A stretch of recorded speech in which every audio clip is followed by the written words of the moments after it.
বিশ্বনবী একবার রাত্রিবেলা সাহাবাদেরকে বললেন, তোমাদের মধ্যে কে আছো রাতের বেলা 1000 কোরআনের আয়াত করে বিছানায় ঘুমোতে যাবা?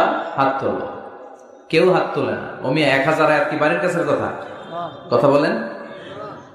বিশ্বনবী বললেন, কে আছো তোমাদের মধ্যে রাত্রিবেলায় বিছানায় ঘুমোতে যাওয়ার আগে 1000 কোরআন কারীমের আয়াত তেলাওয়াত করে ঘুমাতে যাবা? দাঁড়াও। কোন সাহাবী দাঁড়ায় না।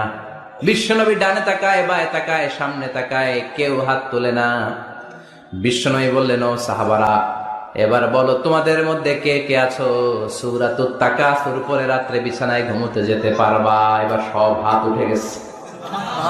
সুবহানাল্লাহ পড়েন। বিশ্বনবী বললেন, তোমাদের মধ্যে যদি কেউ রাত্রিবেলা একবার সূরাতুত তাকাসুর তেলাওয়াত করে বিছানায় ঘুমোতে যাও, আমল নামায় 1000 আয়াত তেলাওয়াতের সওয়াব দিয়ে দিবে কে?